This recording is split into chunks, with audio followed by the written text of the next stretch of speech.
Sports Talk with Playeragent3, man. My next guest is a native Charlottean who's currently playing basketball overseas in Israel, Mr. Al'lonzo Coleman. How you doing, man? I'm doing good, man. Appreciate you having me, man. All right. You staying safe? Yeah. I'm staying safe right now. I'm in quarantine. I'm on day 10, so 4 more days, and I'm a free man. Okay. All right, man. Let's jump right into it, man. Charlotte, NC, man. That's your town, man. Talk about the Charlotte that you grew up in versus Charlotte today. Man, a lot of growth, man. You know, growing up, Charlotte has always been a big city, but it always had that small town feel. You know what I mean? So we were never really on the map like that. It's always nationally we've been trying to fight for ours. But now, we're expanding the city. A lot of people come from up north to, migrate down to Charlotte and everything. So we've been growing rapidly. Sports-wise, we got I feel like we got some of the best talents in the country. You know what I mean? It's just we never really had the platforms or the media coverage or things like that to really kind of, put us on the map. But it's a growing city, man, and it grew rapidly since I've been growing up. Right. So, by you being an athlete, man, where did your love from basketball come from? From my pops, pretty much. My family. My older brother, 12 years older than me. I saw him. I watched him playing ball growing up. He went to Louisiana Tech. Just seeing him dominate. My passion for it. And the Charlotte Hornets, man. I was actually named after Al'lonzo Coleman. My mother always used to joke. Yeah, my mother always used to joke about me. She was like, whoever had the better game tonight, Al'lonzo or Larry, that was gonna be my name. Right. I've been a huge Charlotte Hornets fan. All right. Yeah, so, Charlotte, man, I mean, I know a lot about Charlotte, man. I graduated from Johnson C. Smith. In terms of, growing up in Charlotte, man, who are some of the notable athletes that you competed against growing up in Charlotte that are from Charlotte? DeMarco Johnson, he from Charlotte, went to UNC Charlotte. Kurt Withers, that's one of my biggest mentors growing up. From Charlotte, he went to UNC Charlotte as well. Yeah. Just all the older cats, KC Rivers. I'm trying to think of some other bigs, but just mainly, just like you said, the local great talent we done had. I grew up playing with Charlotte Stars. That's Derek Curry's organization. So Stephen Curry, Seth Curry, we used to play against each other in practice all the time. Some of the older cats, like I said, DeMarco Johnson, Kurt Willis.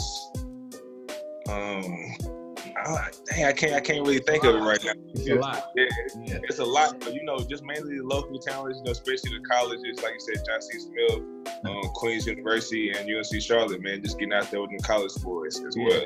It's funny, man. You brought up the Charlotte Stars in terms of the AAU program you played for. Man, when I was coming up, I think it was the Sonics and the Royals. I think it was the Sonics and the Royals. They're the only two teams. Exactly. Right. So do they still have those teams? So the Charlotte Sonics, they end up changing their name into the Charlotte Nets. The Charlotte Royals are still there as well, but it's so many AAU teams in the city now I can't keep up with them. Right. All right, man. So you went to Vance High School, man. And you weren't highly recruited or the McDonald's All-American guy, man. What was your motivation, in high school to be able to play on the college level, being that you weren't that guy that was nationally recognized? For me, I never really, paid attention to the outside noise. My passion and my love for the game is what drove me, my dream. I just always wanted to be a professional basketball player and playing at the college level. So, I never really cared about, my rankings or, being recruited. I was blessed to receive a Division I scholarship my junior season. And I ended up signing before my senior year. And I feel like if I didn't commit or sign so early, I would have had, more colleges on my radar. But at the time, it was just my passion, man. I just wanted to play ball, man, and be the best I can be at the game of basketball. Right. So you chose Presbyterian. Presbyterian is, it's not the ACC, it's not the Big Ten, any of those type of schools, man. What led you to Presbyterian, versus some of the other notable Division I schools? So a lot of went into my decision of going to play with Presbyterian College. Like I said, they offered me my junior season. My junior year, we ended up losing in the Final Four in the state playoffs. So they offered me. I wanted to focus on winning the state championship my senior year, so I didn't want to deal with the whole college recruitment process. Also, my family, it's close to home, like hour and a half drive. I have some family on my father's side that's literally like 20 minutes from the school. And also, my freshman year was their first year going to Division I, and our schedule had nothing but the top schools. We played Clemson, played Duke, NC State, Ole Miss, Miami, but we pretty much just played all the top big-time schools. So I knew that it was going to be a platform for me to, display my level. My talents at the highest level, even though we wasn't in, like the ACC or the SEC. Yeah, so being that you had that opportunity to play, some of those top-tier schools, man, did you have a chip on your shoulder while you were at Presbyterian? Oh yeah, for sure, man. I kind of like that, the MJ mentality, man. You use anything to motivate yourself, man. And every college that didn't recruit me, man, I had vengeance against. So I didn't have much, attention from colleges. So everybody we played against pretty much was on my radar. Just like prove them wrong, you know what I mean?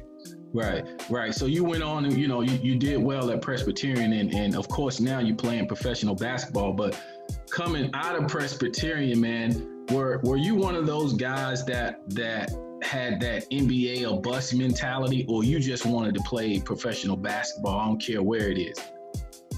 Yeah, I just wanted to play professional ball, man. Of course, I wanted to, make the NBA. That was always my dream growing up. But as you get older, you kind of understand, the politics that's involved, the lack of opportunities and things like that. But just wanted to play professionally, man, because, playing professionally is still a blessing. So I just wanted to continue my basketball career. Right. So what was your thought process, man, and, after you left Presbyterian in terms of playing professional basketball? What was your thought process in terms of hiring an agent, to put you in a good situation, man, so you can maximize your career? For me, man, it was new territory. I didn't have anybody in front of me to kind of like give me or lead me to. I never had anybody that showed me the ropes. You know what I mean? So for me, it was just a whole new process again. It was kind of like going through the whole college recruitment process again. Just talking to the many different agents that wanted to work with me, and just kind of asking questions that I thought was relevant at the time, and just kind of going with a gut feeling. It's tough. Like I said, I definitely prepared to kind of choosing a college career, man. Because it's taking that next process, but it was difficult, man. Like I said, I didn't have anybody to show me the ropes, but I just prayed about it, and just did some research on my own, and just went with the agent that I felt best that was going to work hard for me. Right. So here we are, man. You've played in several different countries, man, since you left Presbyterian. Talk about that overseas experience, man, in terms of you're away from your family, you're away from your friends. If you have kids, you're away from your kids, man. What was that like for you, or what has it been like for you? It's difficult, man. Everybody think of an overseas basketball player, they just think it's sweet, but it's not as sweet as they think it is. Like you said, just being away from your family and friends is definitely the hardest part. You know what I mean? Like, it's just tough because you're alone. You're by yourself. You're going to a foreign country. most of the country don't really speak English, different cultures, and you're here for your job, so you pretty much get paid to be here. You know what I mean? So the performance, the pressure, it's tough, man. Don't get me wrong, it's a blessing. I love to do what I do. I do what I love for a living, but it's a grind, man. Like every day, you constantly planning for your job. You're on your own. It's not like college where you have college coaches that set the schedule for you. You got to be here. You got to eat this. You know what I mean? Like you just got to kind of grow up. It's another growth period. But it's been nothing less than a blessing, man. Just traveling the world, getting experience of different cultures and perspectives. But it's definitely a grind. Mm-hmm. Definitely a grind. What would you tell a rookie, man, coming out of college that was, wanted to play overseas basketball, man, in terms of, getting adapted to the culture and just being away from home, man? What piece of advice would you give a rookie coming out of college? Just keep that same grind mentality. Whatever you did in college, you don't have to magnify that by 10. But just pretty much, be a sponge. Learn as much as you can, as quickly as you can. Like I said, like living in a different country, it's a lot of these people's first time out of the country. So you got to be adaptable. You know what I mean? You got to come in with an open mindset and know that it's not going to be what you're used to. But on top of that, like you have to perform. At the end of the day, this is our job. The jobs are very limited as Americans, and you're playing for your job constantly. So through all that process of change, you have to be compartmental and be locked in, separate, the off the court things with the on the court things, because you got to perform on that court in order to keep your job. So just be compartmental and just keep grinding.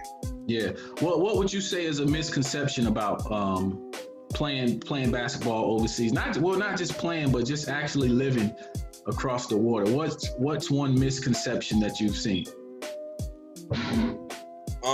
I guess like the biggest misconception is they think every overseas ball player is making bank, making a whole bunch of money. But it's just like every other profession, man. Like it's levels to it, you know what I mean? Like Some people start at the bottom, some people start, a little higher up, but you just gotta keep grinding. Everybody's not making $100,000, in a season, but it's good money in a profession, but it's definitely a grind. So the biggest misconception is overseas players not making bank. So right. So far, man, what would you say the best situation you've been in terms of country that that you had to play and live? What would you say the best country that you've played?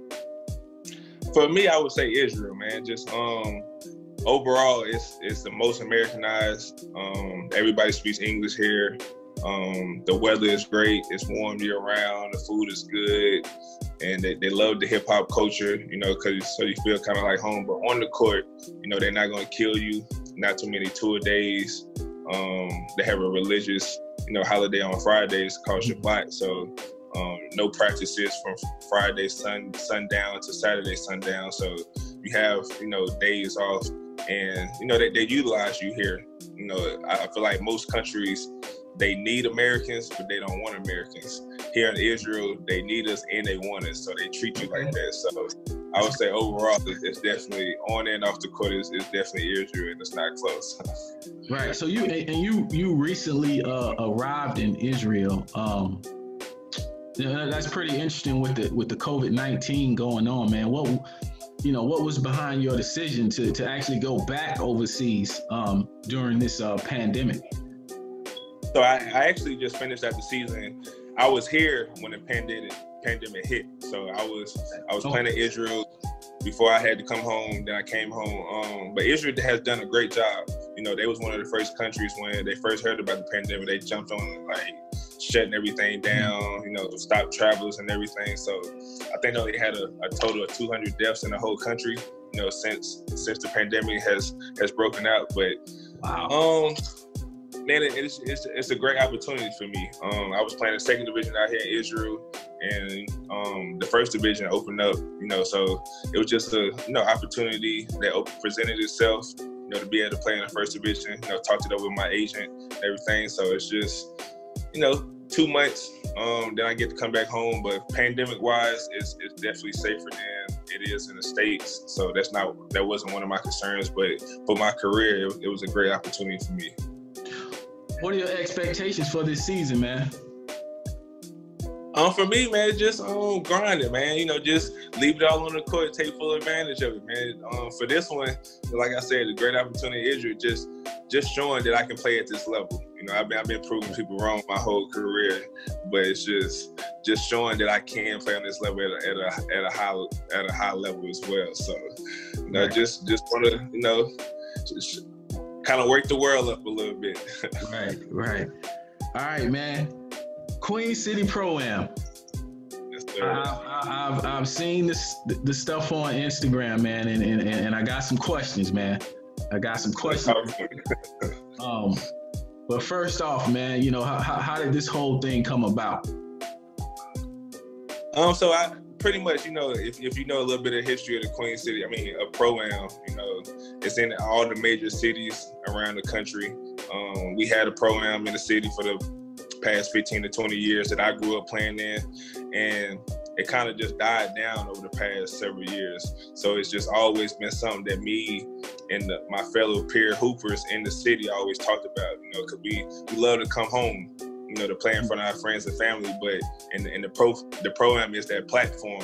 So it's been something that the city has needed, I feel like in the past 5 years, and it's just, God just started putting the pieces in together. Like last season when I played in France, one of my teammates started his Pro-Am at Minneapolis, and he pretty much was just giving me the blueprints all season. I was just picking his brain. Then when I came home last summer, the Currys ended up renovating a center 2 years ago at the NBA All-Star. So, and the person that's kind of running the center was one of my old basketball coaches. So I ended up linking with him.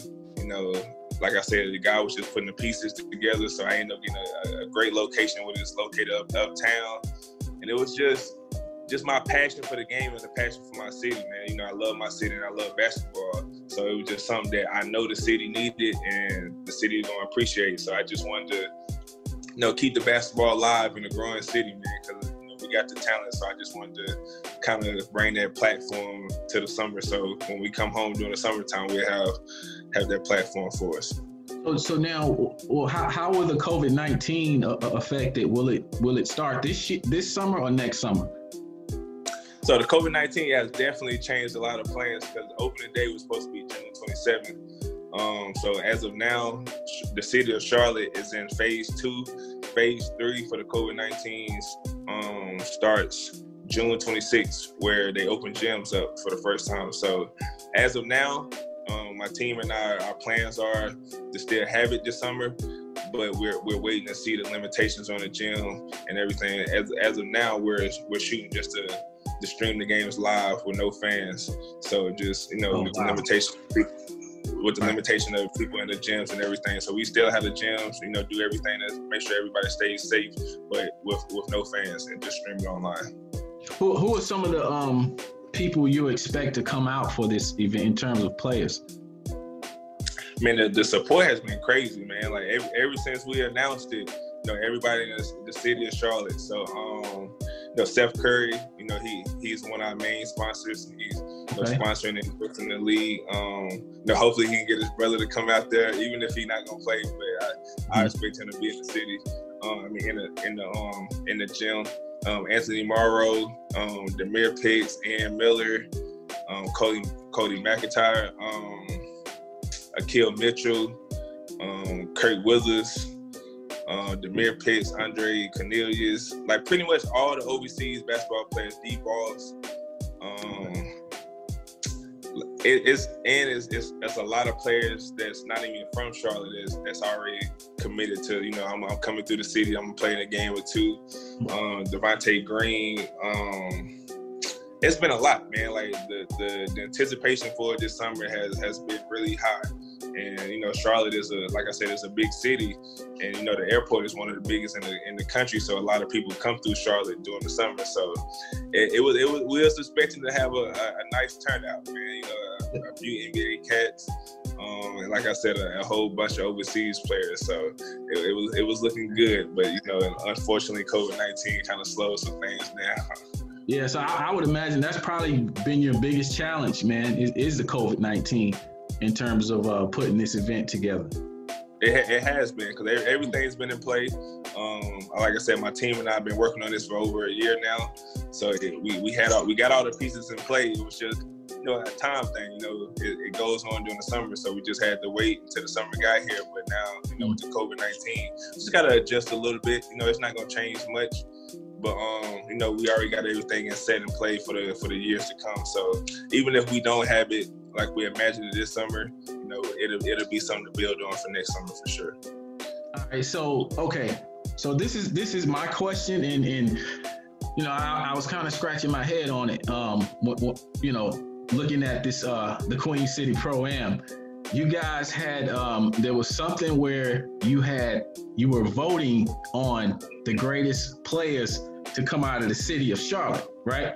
Right. So, and I'm looking at these people, and I'm looking at I think I saw Sleepy Floyd up there, and I don't know if I saw Darrell Armstrong, but I saw a lot of players that aren't from Charlotte, man. I saw people from Gastonia, Shelby, Concord. That's not Charlotte, man. Yeah, for sure. But we was doing the Charlotte metro area.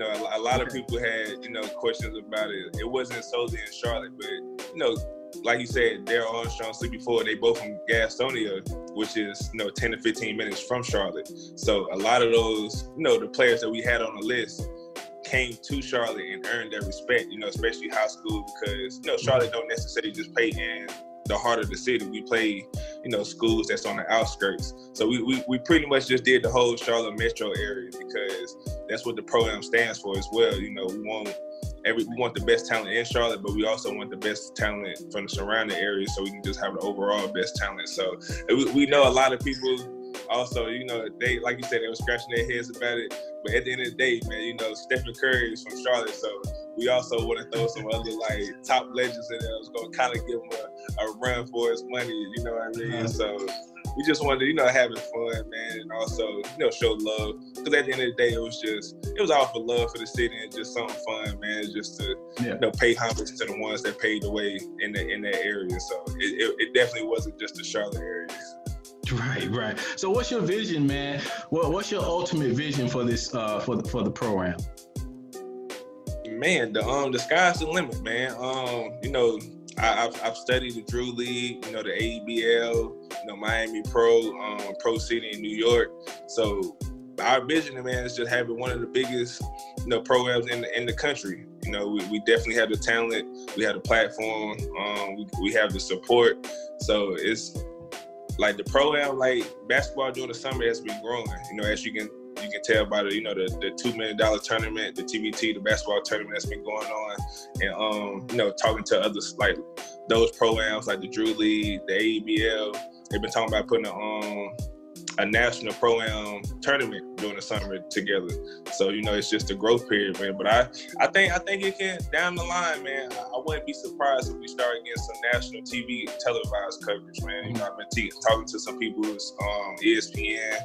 Probably get some coverage like ESPN3 and stuff like that. But the sky's the limit, man. But at the end of the day, we just want a platform for the best talent from Charlotte and the surrounding areas. When they come home during the summer, they'll have a platform to be able to play in front of their friends and family. You know what I mean? Because when we play ball overseas, we don't have the luxury of being able to play in front of everybody. So we just want that great atmosphere where everybody can enjoy.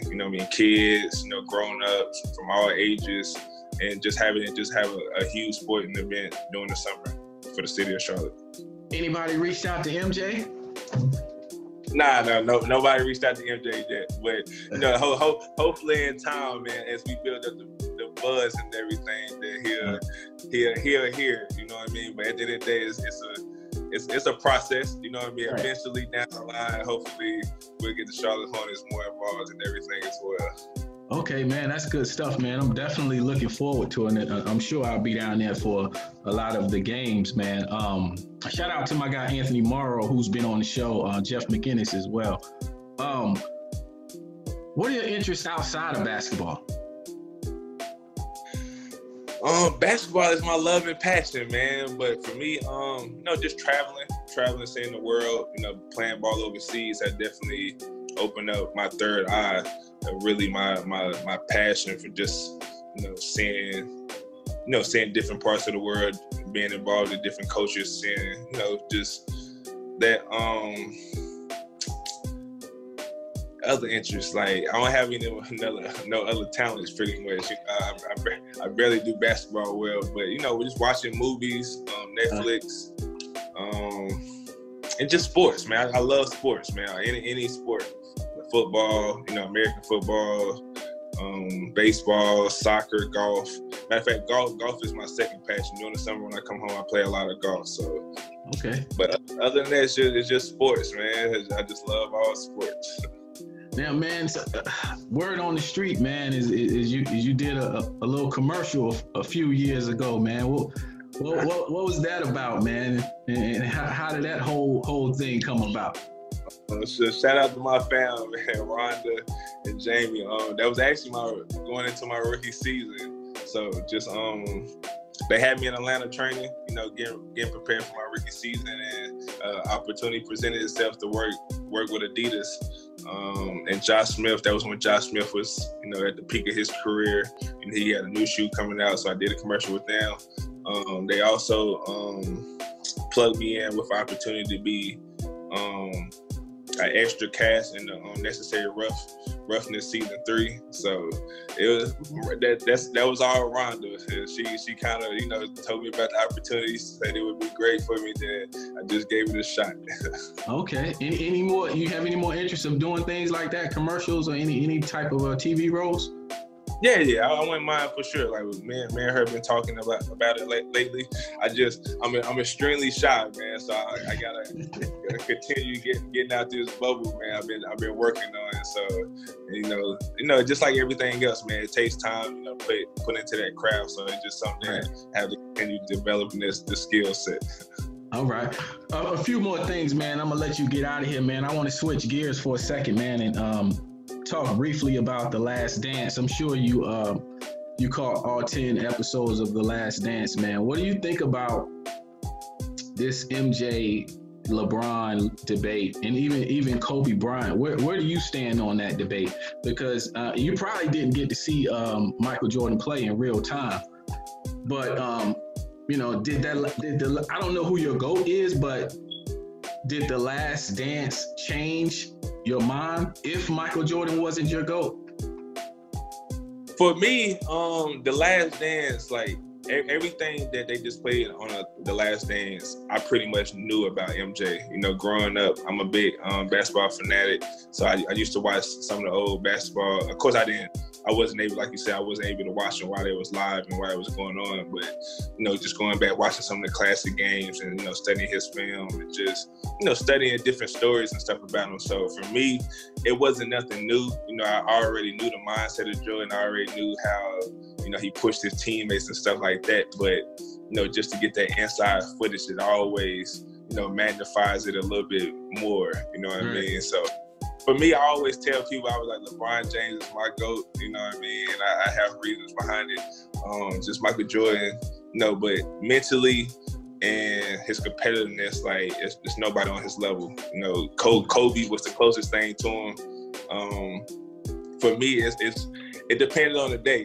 It's a toss-up. It's either LeBron or MJ as a GOAT-wise. But, all the old heads always kill me, you know what I mean? MJ is the GOAT. But it's just for me, man, it's deeper than basketball for me. And, like, too much is given, much is required.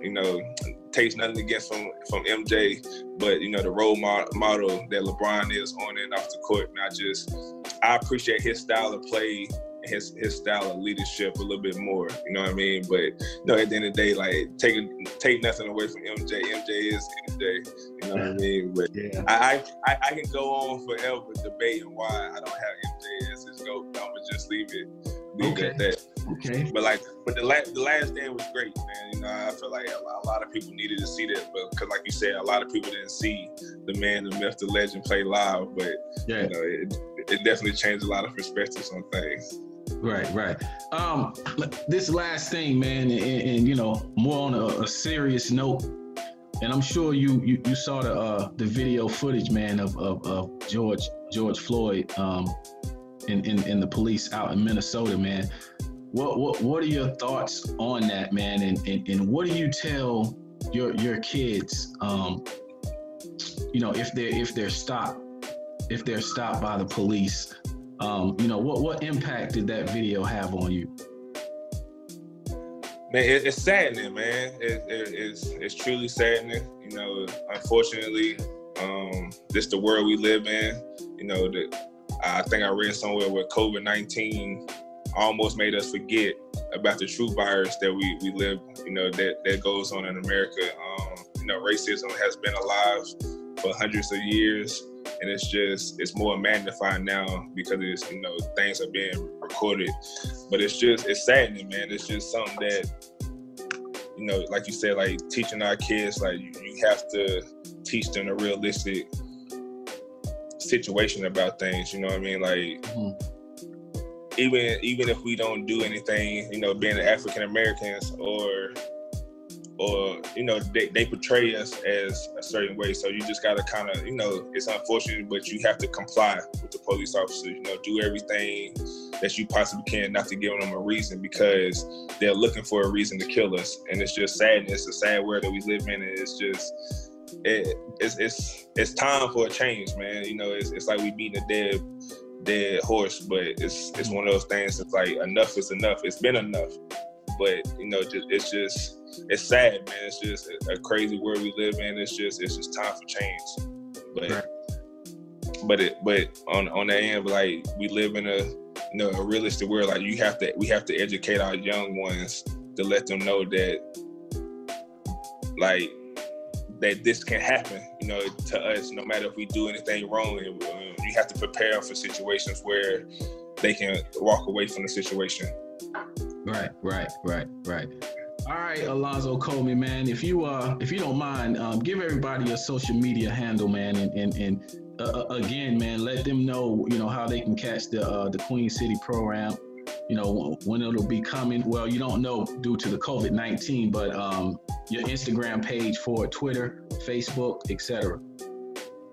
Instagram and Twitter at BigZo34.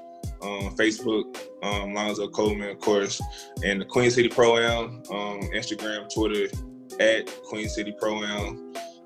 Looking forward to probably launching it mid to late July. So if you follow the page, you'll be updated on everything. But for sure, we're going to have something. If it's not the full length of a league, maybe just a tournament for a week or a weekend at the end of the summer. But you know, with the COVID-19, you never know. But follow us. Yes. Hey, man, before you get up out of here, I got one more question for you, and I'm going to put you on the spot. Talk to me. Who's the GOAT of Charlotte, man? The GOAT of Charlotte? Who's Jeff the GOAT? McGinnis, man. Yeah, McGinnis. Yeah, I got to get it to him, man. You know, that's the OG. He the one who paved the way, and he was the one that brought the Pro-Am to Charlotte. So, like, I always pay homage to the ones that paved the way, but he has to pass the torch to Stephen Curry, of course, man. But as of now, it's Jeff until Stephen retires, man. All right, man. There it is. You heard it from the man himself, Al'lonzo Coleman. Hey, man, I appreciate it, man. You stay safe. I hope you ball out this year, and I wish you nothing but success. And I'll see you I'll see you down at the Pro-Am. I'm sure I will. Hey, come through, man. Appreciate you having me, man. Be blessed. All right, man. Sports Talk with Player Agent 3.